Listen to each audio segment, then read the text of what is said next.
نعرہ تکبیر، نعرہ رسالت، نعرہ حیدری، حیدری، حیدری، بر محمد و آل محمد صلوات۔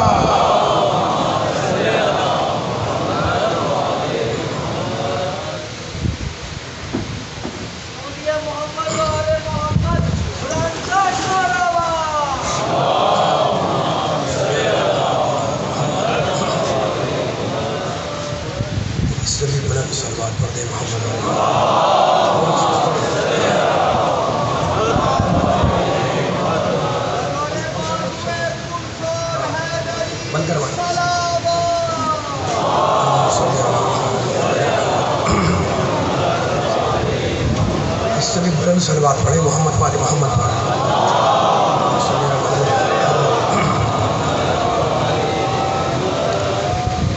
اعوذ باللہ السمیع العلیم من الشیطان اللعین الرجیم بسم اللہ الرحمن الرحیم الحمد للہ الذی ذکرہ شرف للذاکرین وشکرہ فوز للشاکرین وطاعتہ نجات للمطیعین والصلاة والسلام والتحیۃ والاکرام علی اشرف النبیین وخاتم المرسلین سیدنا مولانا ابی القاسم محمد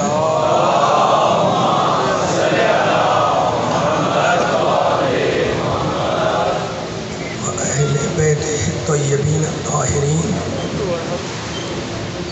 المعصومین المظلومین اما بعد فقد قال اللہ سبحانہ وتعالی فی محکم کتابہ المبین بسم اللہ الرحمن الرحیم۔ سامعین گرامی قدر، پروردگار عالم سورہ فاتر میں اپنا تعارف کراتے ہوئے یہ ارشاد فرما رہا ہے کہ اللہ وہ ہے جس نے ہواؤں کو بھیجا، اللہ وہ ہے جس نے ہوائیں چلائی، پھر وہ ہوائیں بادلوں کو ابھارتی ہیں، برانگیختہ کرتی ہیں۔ فَسُقْنَاهُ إِلَىٰ بَلَدٍ مَيِّتٍ، اور پھر ہم ہکا کے لے جاتے ہیں ان ہواؤں کے ذریعے بادلوں کو مردہ زمین کی طرف۔ پھر پانی برستا ہے تو ہم پانی سے زمین کو زندہ کر دیتے ہیں، اور قیامت میں انسان کو ایسے ہی اٹھائیں گے۔ یہ آیت میں آپ کے سامنے 5 دنوں سے تلاوت کر رہا ہوں، اور اسی آیت کے ذیل میں کچھ معروضات اپنے سننے والوں کو ہدیہ کر چکا ہوں، اور کچھ کرنے ہیں انشاءاللہ۔ عزیزوں، قرآن میں 114 سورے ہیں جن میں اللہ پروردگار نے اعلان کیا ہے کہ لا رطب ولا یابس الا فی کتاب مبین، کوئی خشک و تر ایسا نہیں ہے جو قرآن میں موجود نہ ہو۔ لا رطب ولا یابس، جو خشک ہے جو تر ہے وہ قرآن میں موجود ہے۔ تو اب عقائد ہوں وہ قرآن میں، احکام ہوں وہ قرآن میں، نماز کے احکام قرآن میں، روزے کے وجوب کا حکم قرآن میں، حج کا حکم قرآن میں۔ آیتیں ہیں اقیموا الصلاۃ ولا تکونوا من المشرکین، اللہ کہہ رہا ہے کہ نماز پڑھو اور مشرک مت بنو۔ اتنی اہم عبادت ہے، کتنے زور دے کر اللہ کہہ رہا ہے اقیموا الصلاۃ، نماز پڑھو اور مشرک مت بنو۔ روزے کے لیے کہتا ہے کتب علیکم الصیام، ہم نے تم پر روزے کو لکھ دیا، واجب کر دیا۔ کما کتب علی الذین من قبلکم، جیسے ہم نے پچھلی قوموں میں لکھا تھا، واجب کیا تھا۔ روزے کا حکم بھی ہے، حج کے لیے کہتا ہے للہ علی الناس حج البیت من استطاع الیہ سبیلا، جو مستطیع ہے اس پر زندگی میں ایک مرتبہ حج کرنا واجب ہے۔ آپ نے دیکھا کہ کس طریقے سے پروردگار فلاح انسانی کا بندوبست کرتے ہوئے انسان کو وہ راہیں وہ راستے دکھلا رہا ہے کہ جن پر عمل کر کے انسان اپنی زندگی امن و سلامتی سے گزار سکتا ہے۔ جیسے کہ اللہ نے بار بار چیلنج کیا قرآن میں اور بار بار اعلان کیا۔ پچھلی تقاریر میں آپ کے سامنے عرض کرتے گزرا ہوں، کہتا ہے یہ کتاب یہ قرآن اگر سمجھتے ہو کہ ہماری کتاب نہیں ہے تو اس جیسی کتاب بنا کے لاؤ، سورہ بناؤ، آیت بناؤ، اس جیسا کوئی کلام بنا کے لے کے آؤ، ہے نا۔ پھر کہتا کہ میری یہ کتاب پوری انسانیت کے لیے ہدایت ہے، یعنی جو بھی انسان ہدایت چاہتا ہے، رہنمائی چاہتا ہے کہ گمراہ نہ ہو، اس کے لیے کتاب ہدایت ہے، ٹھیک ہے نا۔ اچھا تو اب بیان کو آگے لے جا رہا ہوں۔ ہر انسان کی تمنا ہے کہ جنت میں چلا جائے، ہر انسان کی آرزو ہے کہ بخش دیا جائے، ہر انسان کی تمنا ہے کہ اس کی عاقبت بخیر ہو، اس کا انجام بخیر ہو، ہے نا۔ اچھا تو اب قیامت ہر ایک کو فیس کرنا ہے۔ ہم محاورتاً کہتے ہیں جناب کوئی پریشانی آ جائے تو کہتے ہیں قیامت آ گئی، کیا قیامت آ گئی؟ محاورہ ہے نا، لیکن اصل قیامت تو نہیں آئی۔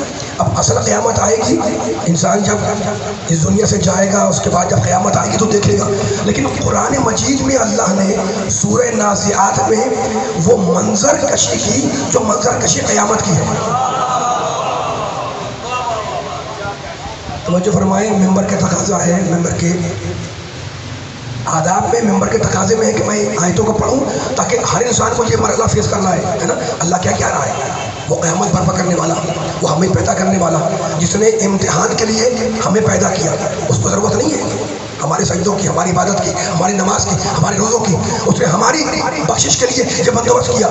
نماز پڑھو، حج کرو، روزہ رکھو، زکوٰۃ دو، خوب سے نکالو، ٹھیک ہے نا۔ تو اب قیامت کا منظر کیسا ہوگا؟ سورہ نازعات اس کی 7-8 آیتیں پڑھ رہا ہوں اور دیکھیں کیا کمال کی آیتیں ہیں۔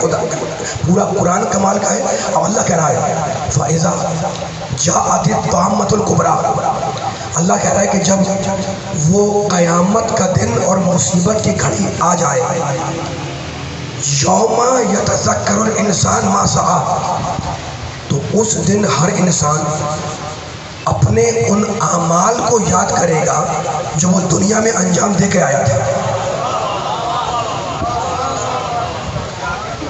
دیکھیں ہم جو سب بیٹھے ہوئے ہیں یہ بھی تو عمل ہے نا، ذکر حسین کر رہے ہیں، سنا رہے ہیں، نماز پڑھتے ہیں، یہ بھی ایک عمل ہے، ٹھیک ہے نا۔ کوئی کار خیر کر دے یہ بھی ایک عمل ہے۔ اللہ کیا کہہ رہا ہے؟ فَإِذَا جَاءَتِ الطَّامَّةُ الْكُبْرىٰ، وہ دن مصیبت کی گھڑی قیامت کا دن کیسا ہوگا جب ہر انسان اپنے اعمال کو یاد کرے گا جو وہ دنیا میں انجام دے کے آیا تھا، ٹھیک ہے نا۔ وَبُرِّزَتِ الْجَحِیمُ لِمَن یَرَىٰ، سورہ نازعات کی آیتیں ہیں اور اللہ کہہ رہا ہے کہ اس دن جہنم کی بھڑکی ہوئی آگ دیکھنے والوں کے سامنے ہوگی۔ وَأَمَّا مَن طَغَىٰ وَآثَرَ الْحَیَاةَ الدُّنْیَا، تو کہتا ہے کہ جس نے بھی دنیا میں سرکشی کی، طغیان کیا، اپنے کو سرکش بنایا، جس نے بھی سرکشی کی، وَآثَرَ الْحَیَاةَ الدُّنْیَا، اور دنیا کی زندگی کو آخرت پر ترجیح دی، فَإِنَّ الْجَحِيمَ هِيَ الْمَأْوَىٰ، تو یقیناً ایسے انسان کا ٹھکانہ جہنم ہے۔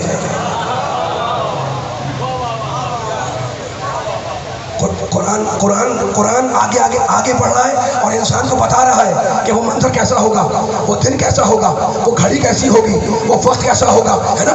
جہنم کی آگ بھڑک رہی ہے اور اللہ کہتا ہے جو دنیا کو ترجیح دے کس پر؟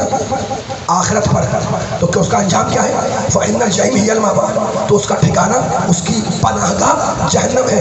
اور اس کے بعد کہتا ہے گھبراؤ نہیں، وَأَمَّا مَنْ خَافَ مَقَامَ رَبِّهِ، لیکن جو دنیا میں خوف الہی سے خدا کی بارگاہ میں کھڑا تھا، وَنَهَى النَّفْسَ عَنِ الْهَوَىٰ، اور جس نے اپنے کو نفس کی خواہش سے روک کے رکھا، تو فَإِنَّ الْجَنَّةَ هِيَ الْمَأْوَىٰ، ہم وعدہ کرتے ہیں کہ ایسے انسان کا ٹھکانہ جنت ہے۔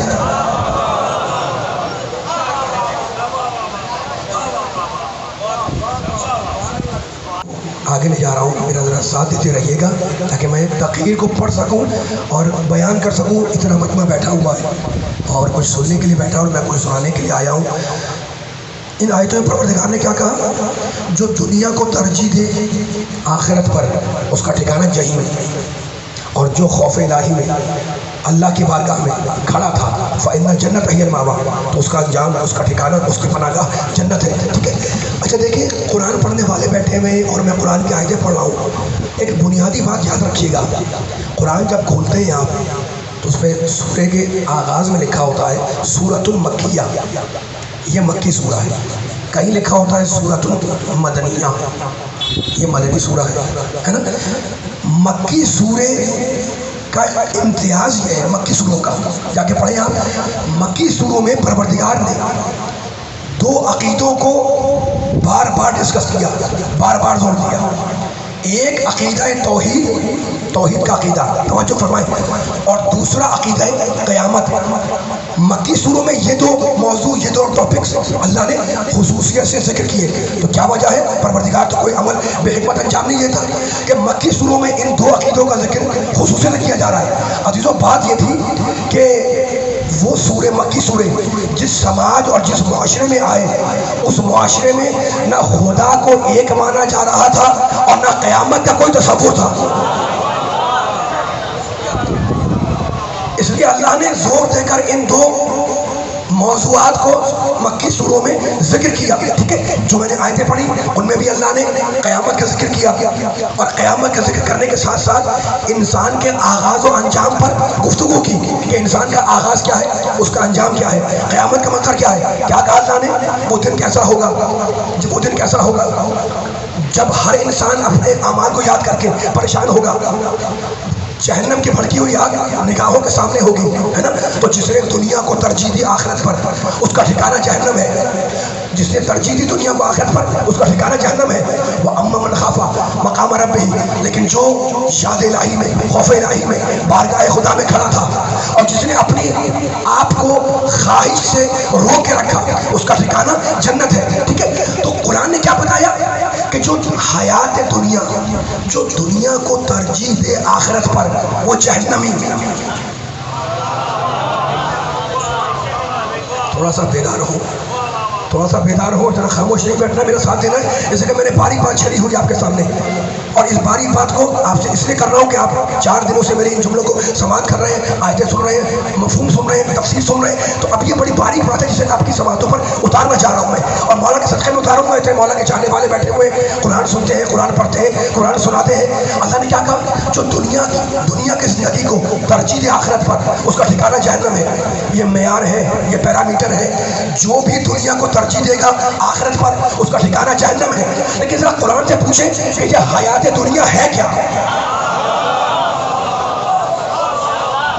میں قرآن کہہ رہا ہے کہ جو ترجیح دے وہ جہنمی۔ اب بچنا ہے نا ہر ایک انسان کو، تو یہ دنیا کی زندگی ہے کیا جس سے اللہ بچنے کا حکم دے رہا ہے؟ تو سورہ الحدید 57 سورہ اور اس کی آیت، اللہ کہہ رہا ہے اعلموا انما الحیات الدنیا لعب ولہو وزینۃ وتفاخر بینکم وتکاثر فی الاموال والاولاد۔ سنو انسانوں اور جان لو کہ جو دنیا کی زندگی ہے نا، یہ صرف کھیل ہے اور تماشا ہے۔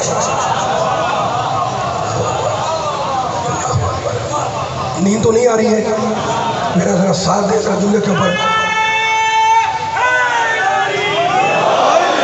میرا ذرا ساتھ دیتے رہیے گا، ہے نا، جگہ جگہ کے، اس طرح کہ بیان بہت طویل نہیں ہوتا ہے۔ اب میں اسی محل میں رک گیا تو آگے جو مجھے نتائج دینے ہیں ان 7-8 آیتوں کو پڑھ کر وہ نتائج ظاہر رائگاں نہ جائیں، وہ ایک ایک جملہ آپ کے ذہنوں پہ اتر جائے۔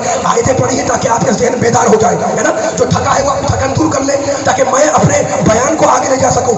کیا کہا میرے اللہ نے، میرے پروردگار نے کیا کہا؟ جو دنیا کو ترجیح دے آخرت پر وہ جہنمی ہے، اور جو خوف الہی میں، یاد خدا میں کھڑا تھا وہ جنتی ہے۔ ٹھیک ہے نا، تو اب معیار مل گیا ہمیں قرآن کی روشنی میں، سورہ نازعات میں، اور اب سورہ الحدید۔ اللہ کہتا ہے علم، جان لو کہ دنیا کی زندگی فقط کھیل ہے، تماشا ہے، وہ زینت اور زینت ہے، وہ تفاخر بینکم، اور تمہاری یہ دنیا، اللہ بول رہا ہے، اور تمہاری یہ دنیا کی زندگی کیا ہے؟ ایک دوسرے پر دنیاوی مال کے ذریعے فخر کرنا۔ توجہ کریں، توجہ کریں، اس جملے کو سنیں جو میں عرض کرنے آیا ہوں. اتنا قیمتی جملہ ہے قرآن مجید کا, میرے اللہ کا رب العالمین کا, جو آپ کو ہدیہ کر رہا ہوں. تم کیا جانو دنیا کی زندگی کیا ہے؟ جانو کہ دنیا کی زندگی کھیل ہے, تماشا ہے. تفاخر بینکم, اور ایک دوسرے پر دنیاوی پیسے اور مال کے ذریعے فخر کرنا, اکڑنا, نخرے دکھانا, اپنے پیسوں کو جتلانا کہ ہمارے پاس اتنا پیسہ, اس کے پاس اتنا پیسہ ہے نا. وَتَكَاثُرٌ فِي الْأَمْوَالِ وَالْأَوْلَادِ, اور اللہ بول رہا ہے اور تمہاری دنیا کی زندگی کیا ہے؟ تم کیا کرتے ہو؟ ہر روز یہ حوث رکھتے ہو کہ میرا پیسہ بڑھ جائے. تکاثر فی الاموال والاولاد, آئے میرے ساتھ دیتے رہے, اتنا مجمع بیٹھا ہوا ہے. تکاثر فی الاموال والاولاد, تمہارا مال بڑھ جائے, تمہاری اولاد بڑھ جائے, بس دنیا کی زندگی تمہاری سے پکڑ یہی ہے نا. تو دنیا کی زندگی میں الجھ کے مت رہنا. دنیا ہے امتحان کا, اللہ بول رہا ہے دنیا کی زندگی ہے امتحان کا, ہے نا. تمہاری زندگی فقط یہ ہے تفاخر, فخر کرنا ایک دوسرے پر کہ میرے پاس اتنے گھر, میری اتنی گاڑیاں, میرے پاس اتنا پیسہ, میرے پاس اتنا بیلنس, ہے نا. یہ فقط کھیل ہے اور تماشا ہے نا. میرے نبی نے یہ قرآن کی آیت, اور اب میرے نبی نے کہا حب الدنیا راس کل خطیئۃ. نبی کہتے ہیں کہ جتنے بھی گناہ ہو رہے ہیں ان کی جڑ ہے دنیا کی محبت.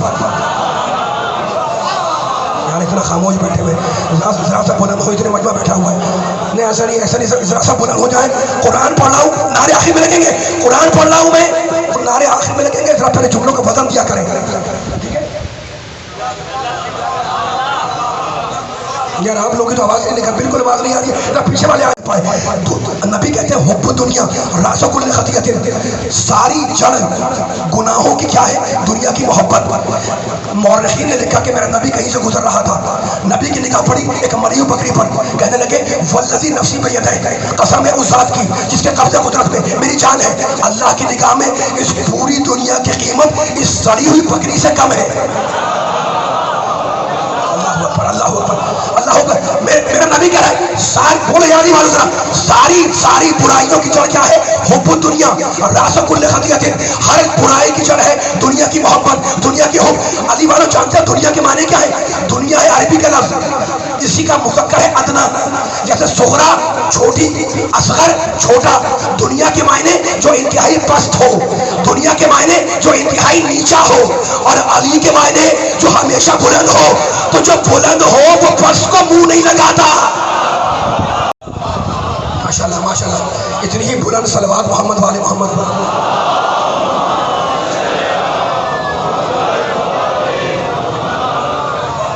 انوالو ہو چکے ہیں تو مجھے جملہ کرنا ہے. اب کچھ اشارے ہیں, کچھ جملے ہیں, اشارے کنائے کہتے ہوئے آگے بڑھ جاؤں گا. دنیا کیا ہے؟ حب الدنیا راس کل خطیئۃ. نبی کے چاہنے والے, کلمہ گو ہے, محمد کا کلمہ پڑھنے والے. میں ممبر پر آیا ہوں نبی کی اس حدیث کو سنانے کے لیے نا, لیکن اب تم نے نبی کی حدیث سن لی, اب میرے علی کا جملہ سنو. دنیا وہ جو پست ہو, علی وہ جو بلند ہو. اس لیے میرے علی نے دنیا سے خطاب کر کے کہا یا دنیا غری خیری. تھکنا نہیں ہے, اگر تھک گئے تو یہ 20-30 منٹ میرے ضائع ہو جائیں گے. دنیا کے معنی پست, علی کے معنی بلند, جو ہر جگہ بلند ہو. ممبر پہ بلند, میدان میں بلند, عرش پہ بلند, فرش پہ بلند, قبر میں بلند, دنیا میں بلند, مومن کے ذریعے بلند. اس کا نام ہے علی. تو جو پست ہو اسے کہتے ہیں دنیا, جو بلند ہو اسے کہتے ہیں علی. ایک بار میرے علی کو چلا لایا, کہنے لگے یا دنیا غری خیری. اے دنیا, علی کو چھوڑ کر کسی اور کو دھوکہ دینا. قد طلقتک ثلاثا, میں نے تجھے 3 طلاقیں دے دی.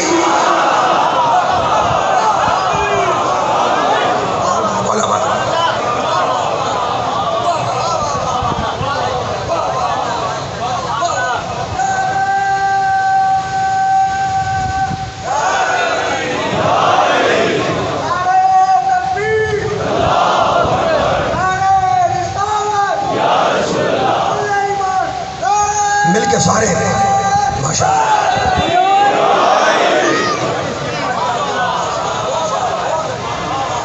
دنیا جو پست ہو, تھکن تو نہیں ہو رہی, دنیا جو پست ہو ہے نا, علی جو بلند ہو. یا دنیا غری خیری, اے دنیا علی کو چھوڑ کر کسی اور کو جا کر دھوکہ دے. قد طلقتک ثلاثا, میں نے تجھے 3 طلاقیں دی. اب یہ 3 کی فکر بھی عجیب ہے. دنیا 3 شکلوں میں علی کو دھوکہ دینے آئی, علی نے تینوں کو ٹھوکریں مار دی. حیدری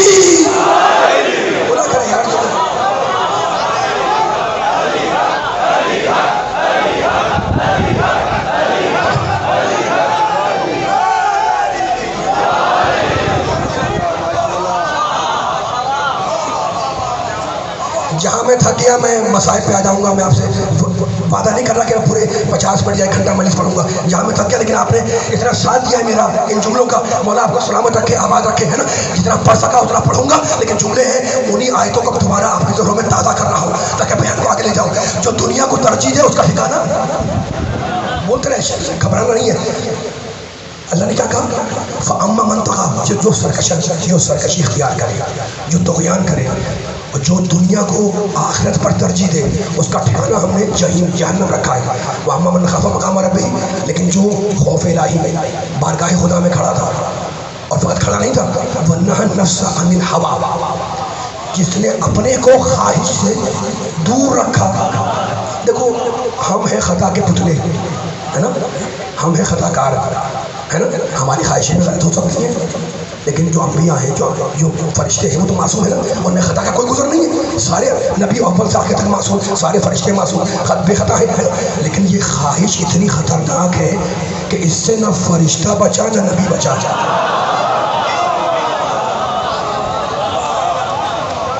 ماشاءاللہ ماشاءاللہ.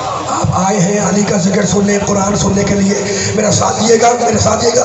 وقت کم ہی صحیح, لیکن پیغام اہم ہوگا انشاءاللہ. تو جب فرش آزادے اٹھیں گے تو کہ پیغام لے کے اٹھیں گے, لیکن بس شرط یہی ہے, سوچنا نہیں ہے, خاموش نہیں بیٹھنا, میرا ساتھ دیتے رہنا ہے تاکہ میں قیام کے قرآن کی آیتوں کو ملاتا ہوا آگے بڑھ جاؤں. کیا کہا میں نے؟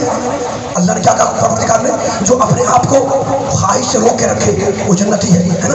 تو ہم تو خطا کار ہیں, ہماری خواہشیں غلط ہو سکتی ہیں, لیکن جو انبیاء, جو نبی, جو فرشتے, جو ملائکہ, ہے نا, اتنی خطرناک چیز ہے یہ خواہش کہ نہ اس سے فرشتہ بچا نہ نبی بچا. اپنے اکرام جی کیسے کہہ دیا آپ نے؟ جب آدم کی خلافت کا اعلان کیا اللہ نے, تو فرشتوں کے دل میں خواہش پیدا ہوئی تھی.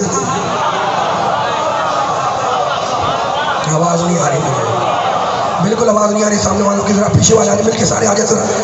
انی جاعل فی الارض خلیفہ, بات ہو رہی ہے, میں زمین پہ خلیفہ بنانے والا ہوں, میں زمین پہ خلیفہ بنانے والا ہوں, ہے نا. فرشتوں نے سنا تو کیا کہا؟ قالوا اتجعل فیہا من یفسد فیہا ویسفک الدماء, پروردگار تو اسے خلیفہ بنائے گا جو زمین پہ خوریزی کرے, جو فساد کرے, ہے نا.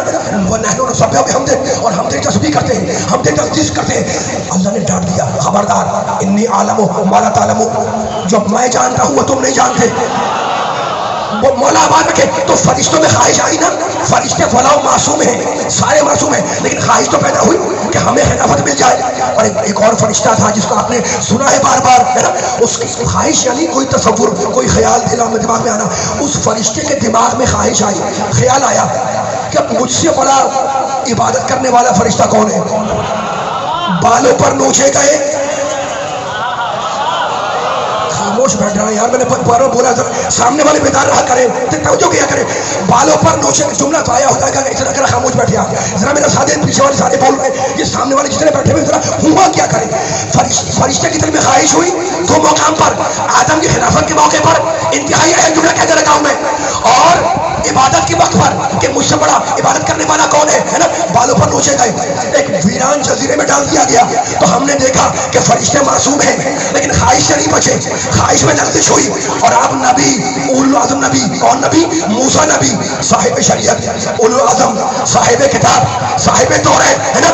دماغ میں خیال آیا کہ مجھ سے بڑا عالم کون ہے دنیا میں. خدا کو جلال آ گیا, موسیٰ جاؤ ہمارے بندے خضر کے پاس, موسیٰ جاؤ ہمارے بندے خضر کے پاس, وہ تمہیں بہت سے علم کی تعلیم دے گا. تو ہمیں نظر آیا کہ دونوں معصوم ہیں, فرشتے بھی اور نبی بھی, لیکن خواہش فرشتوں میں پائی گئی, خواہش نبیوں میں پائی گئی, ہے نا. کتنی خطرناک چیز ہے یہ خواہش کہ نہ نبی بچا نہ فرشتہ بچا. ٹھیک ہے, اب مجھے جملہ کہنے دو تاکہ فیصلہ ہو جائے. دیکھو کوئی بھی کام کرتے ہیں آپ تو اس کے 4 درجے ہیں, 4 اسٹیجز ہیں. پہلا درجہ کوئی بھی کام کریں دماغ میں لے آیا کہ فلاں کام کرنا ہے, وہ 4 درجوں سے خالی نہیں ہوگا. میں کروں یا آپ کریں. پہلا درجہ اس کام کا علم ہو.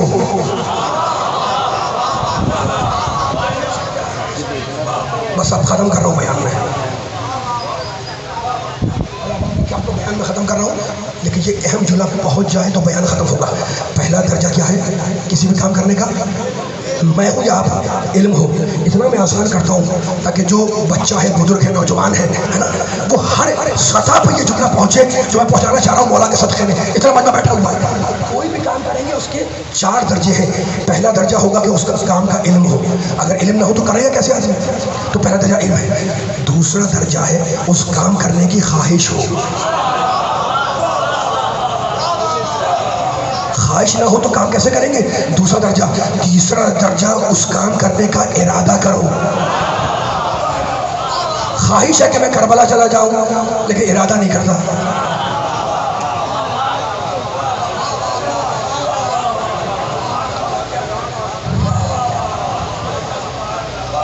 خواہش ہے کہ میں کربلا جاؤں، کہنے لگا ہوں میں لفظ تلاش کر رہا ہوں کہ کیسے سلسلے والوں کو تک پہنچاؤں گی پیغام.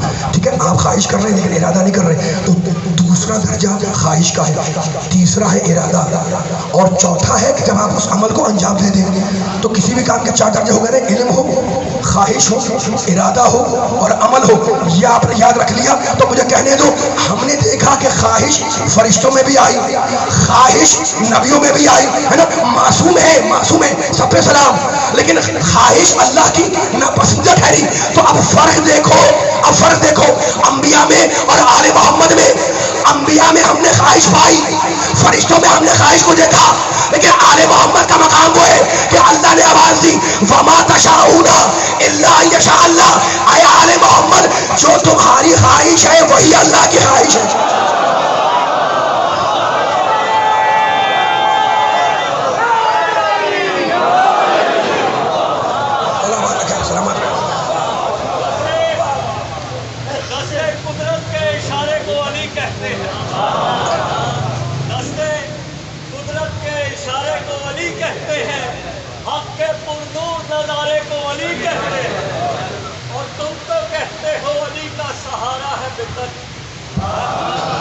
تم تو کہتے ہو علی کا سایہ ہے بدر، ہم تو نبیوں کے سہارے کو علی.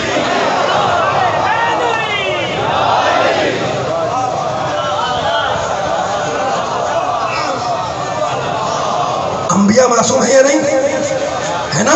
لیکن خواہش ہم نے دیکھی ان کے اندر. فرشتے معصوم ہیں یا نہیں ہے نا؟ لیکن خواہش ہم نے دیکھی ہے نا. اور آل محمد سے کیا کہتا ہے؟ وما تشاءون الا یشاء اللہ.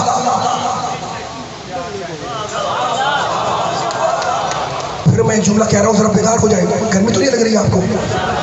لگ رہی ہے؟ نہیں لگ رہی ہے. اگر نہیں لگ رہی ہے تو پھر جملہ ضائع نہ کرنا. فرشتوں میں ہم نے خواہش دیکھی، توجہ سننے والوں کی. فرشتوں میں ہم نے خواہش دیکھی، نبیوں ہم نے خواہش دیکھی. حالانکہ دونوں معصوم ہیں.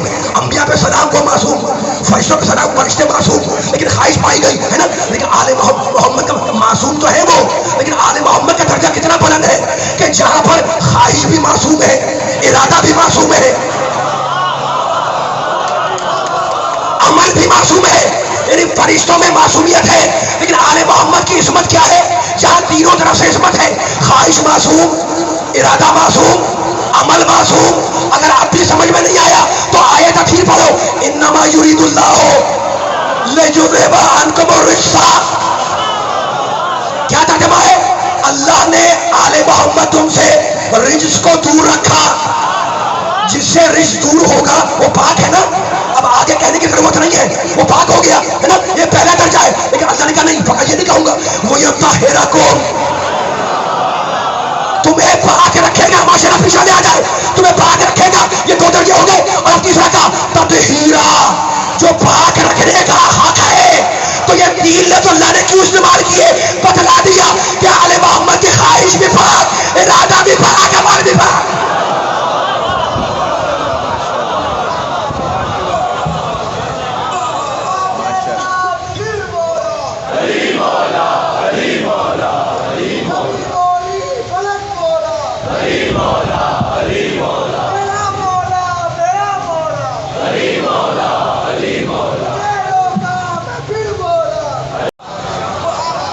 بھائی کہہ دیتا کہ یہ ہم نے رزق کو دور رکھا کافی تھا. جس کو رزق سے دور رکھے گا کیا پاک نہیں ہوگا وہ؟ لیکن نہیں، اللہ نے کہا نہیں، فقط یہ کافی نہیں ہے. میں 3 درجے بیان کروں گا تاکہ مہر لگ جائے کہ آل محمد کی خواہش بھی پاک ہوتی ہے.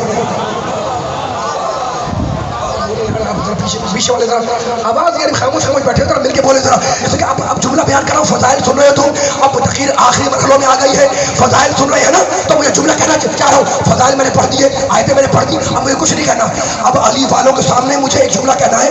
اب کہ جناب جب فضائل پڑھ چکے تو اب کیا کہنے بیٹھے ہوئے؟ فضائل تو آپ پڑھ چکے، اب پہلے کیا بیٹھے ہوئے؟ یہ آپ کو آگے پوچھنے کا، میں پھر کہہ رہا ہوں کہ فضائل سنا چکا میں، اب مجھے کچھ نہیں سنانا اتنے بڑے مجمع کو، بس میں تو بیٹھا ہوا ہوں کہ فضائل کی فضیلت میں جملہ سنا ہوں۔ مل کے نوجوانوں تم آ جاؤ، تھکو نہیں، میرے ساتھ آ جاؤ، 5 منٹ میں میرا بیان ختم ہو جائے گا، تھکنا نہیں ہے، میں گلے میں تکلیف محسوس کر رہا ہوں، جملہ خراب نہ ہو جائے اس لیے میرا ذرا ساتھ دے تاکہ نعرے آخر میں لگیں گے، پہلے جملہ، پہلے فیصلہ، پہلے قیمتی ہدیہ کروں گا جملہ، پھر انشاءاللہ نعرے لگیں گے۔ فضائل سنا دیے میں نے، بولے ذرا تھوڑا سا ہوں ہاں کریں، تھوڑا سا ہوں ہاں ہوں تھوڑی سی کریں تاکہ جملہ پہنچ جائے پوری بیداری کے ساتھ ساتھ، ٹھیک ہے نا؟ اچھا تو آپ کیا کہہ رہا تھا؟ فضائل کی فضیلت میں جملہ، تم فضائل سنتے ہو، نعرے لگاتے ہو اور لگاتے رہو گے، اس لیے کہ تمہارے خون کی علامت ہے، تمہارے پاکیزگی کی علامت ہے کہ علی کا ذکر آئے گا تم خوش ہو جاؤ گے، اور شاعر نے صحیح کہا کہ آتی کہاں سے چشمے تغافل میں روشنی، چہرے پہ اختلاف کے پردے پڑے رہے، ارے دروازہ شہر علم کا کھلتا رہا مگر کچھ لوگ جان بوجھ کر باہر کھڑے رہے۔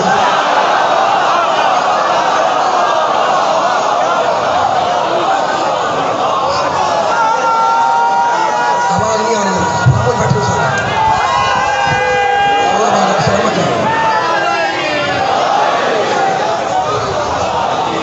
پڑھوں اور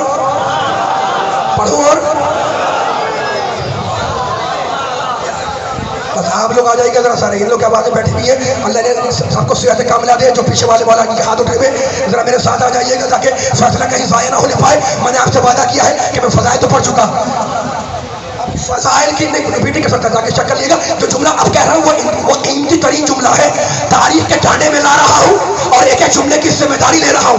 فضائل کی فضیلت میں جملہ، دیکھو آل محمد کے چاہنے والے، اگر تم سے جملہ یہ نہ کہوں میں تو کس سے کہوں؟ دنیا نے آل محمد کے منصب میں تو اختلاف کیا، دنیا نے آل محمد کے عہدے میں تو اختلاف کیا، کسی نے مانا کسی نے نہیں مانا، لیکن کسی کی یہ ہمت نہیں کہ وہ آل محمد کے فضائل کا انکار کرے۔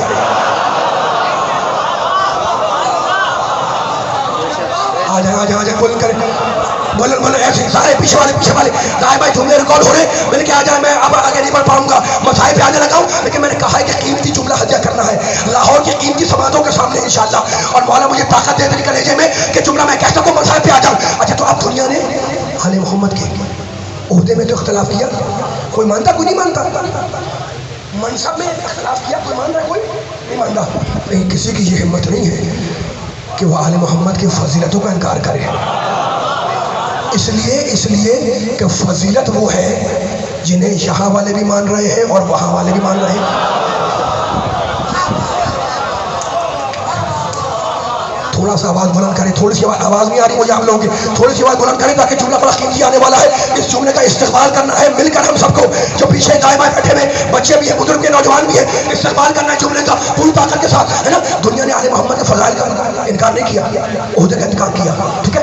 تو مجھے کہنے دو جو آل محمد کے عہدے کو نہ مانے وہ مسلمان تو ہے، مومن نہیں بن سکتا، لیکن جو فضیلت کا انکار کرے وہ نہ مسلمان ہے نہ مومن۔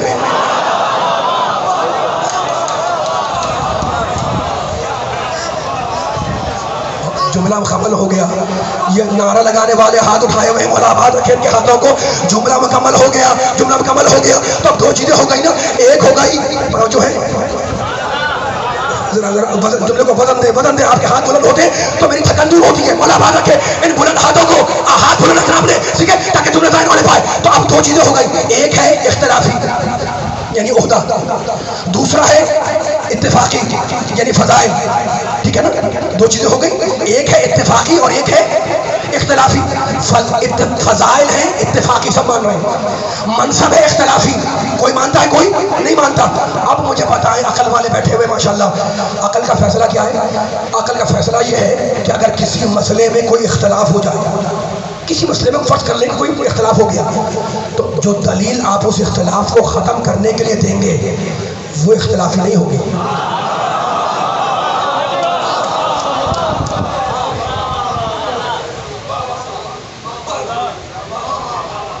تھک گئے؟ تھوڑا سا میرا ساتھ دیں، تھوڑا سا مجھے جملہ عرض کرنا ہے، اس کے لفظ تلاش کر رہا ہوں. تھوڑا سا بلند کریے گا اپنی سماعتوں کو تاکہ جملہ پہنچ جائے، میں مسائل پہ آ جاؤں. اتنی باریک باتیں موڑ موڑ کے ہم یہاں تک پہنچے ہیں آیتیں سن کر سنا کر. یہ جملہ ذرا پتہ کام ہے. دو چیزیں، ایک ہے اختلاف میں، دوسری ہے اتفاق. اچھا تو اب کسی بات میں آپ کا اختلاف ہو گیا کسی سے، تو اگر آپ نے دلیل دی ایسی جو اس میں اختلاف تھا تو وہ کہے گا جناب یہ کیا بات کر لی آپ نے، یہ بھی اختلاف تھا یہ بھی اختلاف تھا، کوئی فائدہ تو نکلا نہیں. تو اصول یہ ہے عقل کا کہ جو دلیل آپ دیں گے وہ ایسی ہوگی جو اتفاقی ہو. ٹھیک ہے نا؟ میں اور مثال آسان کر دوں، اور مثال آسان کر دوں. کسی نے پوچھا جناب دو دوستوں کے بارے میں مجھ سے کہ جناب یہ صاحب عالم ہے یا نہیں ہے؟ میں نے کہا عالم ہے. اچھا آپ نہیں مانتے تھے ان کو، دونوں دوستوں کو آپ نہیں مانتے تھے، مجھ سے پوچھ رہے تھے. تو وہ جو سننے والے ہوں ماشاء اللہ میں آہستہ ہو جاؤں گا، آپ آہستہ نہیں ہوئیے گا. آخری جملہ ہے آہستہ، بار بار کہہ رہا ہوں آہستہ نہیں ہوئیے گا، بولنا میرے ساتھ ساتھ.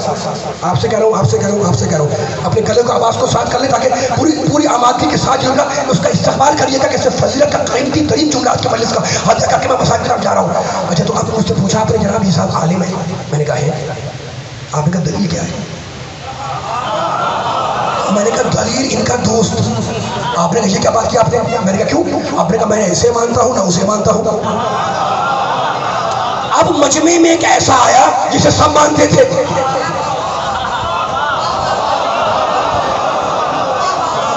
اس سے پوچھا کہ جناب یہ عالم ہے، اس نے کہا عالم ہے. اب کسی کی ہمت نہیں کہ انکار کر دے، اس لیے کہ اس نے کہہ دیا جو اتفاقی ہے. تو اب سمجھ میں آیا جب اتفاق اختلاف ہو جائے تو جو دلیل آتی ہے وہ اتفاقی ہے. اب یاد رکھنا اللہ نے میری شہزادی کو اتنا باکمال بنایا کہ آدم سے زیادہ علم دیا، نوح سے زیادہ شکر دیا، ابراہیم سے زیادہ خلت دی، موسیٰ سے زیادہ ہیبت دی. لیکن اس کے باوجود اللہ نے میری شہزادی کو نہ نبی بنایا نہ امام. اس لیے کہ نبوت اور امامت دونوں عہدے ہیں اور عہدے ہر دور میں اختلافی رہے. کسی نے آدم کو مانا، کسی نے نہیں مانا، کسی نے نوح کو مانا، کسی نے نہیں مانا، کسی نے ابراہیم کو مانا، کسی نے نہیں مانا. اللہ نے طے کیا اگر سب کو میں عہدیدار بناؤں گا تو جب کسی کے اختلاف کا مسئلہ آئے گا تو دلیل میں کیسے لاؤں گا. اس لیے اس ایک خاتون کو اتفاقی بنا کر الگ رکھا تاکہ اگر مباہلے میں جائے تو نبی کے کام آئے، فدق کا خطبہ دے تو علی کے کام آئے.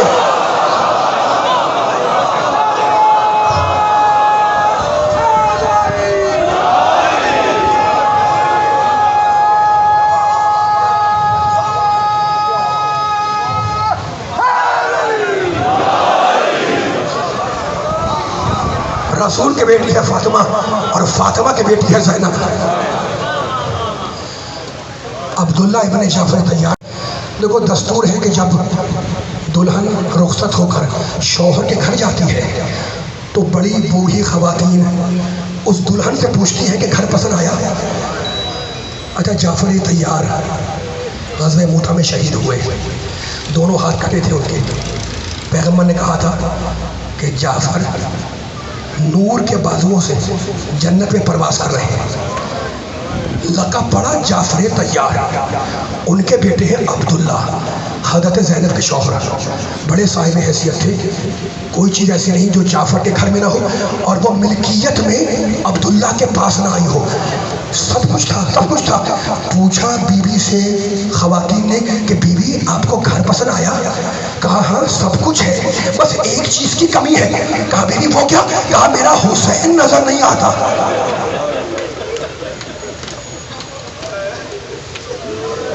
ایک جملہ یاد رکھنا، 5 محرم ہے.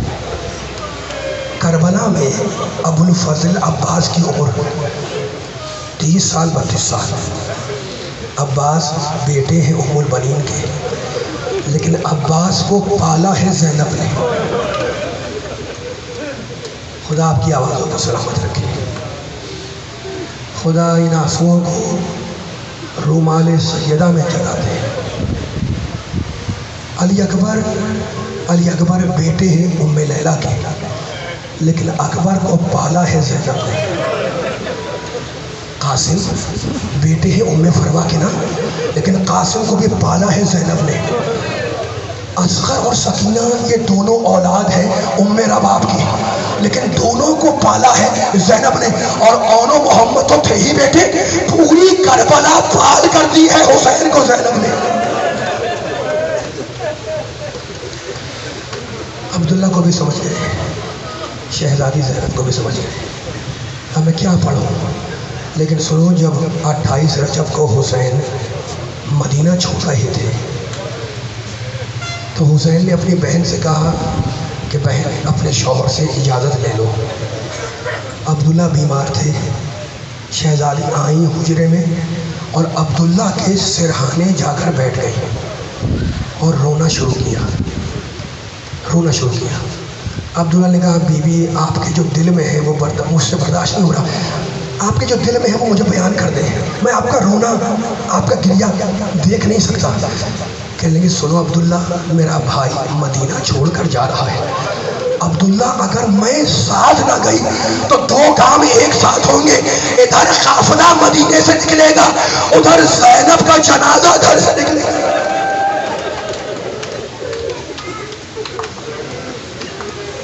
عبداللہ بیمار تھے، حسین کے ساتھ مکے نہ آ سکے۔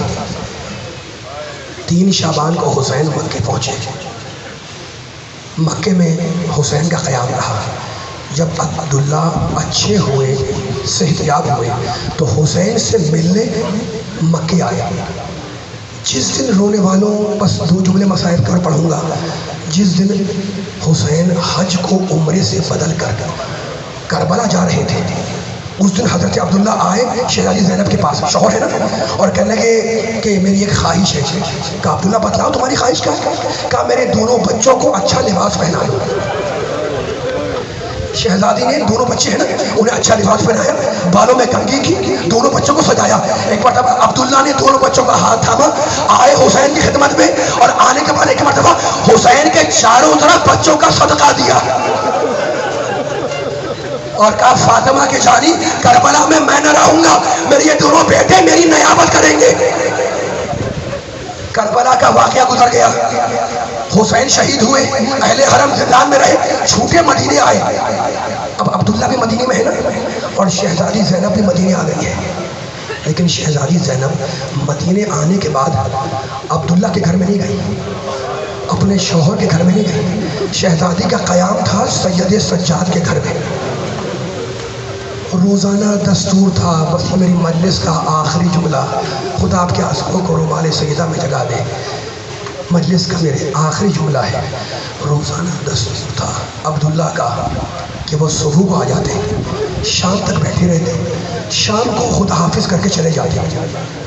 ایک دن صبح کو عبداللہ آئے، بی بی زینب سجاد کے گھر میں ہے، شام ہو گئی بیٹھے ہوئے، مغرب عشاء کی نماز ہوئی بیٹھے ہوئے، رات کا کھانا ہوا بیٹھے ہوئے۔ سجاد نے پوچھا کہ آپ کا مجھ سے کوئی کام ہے؟ کہا ہاں بیٹا، کہا فرمائیے۔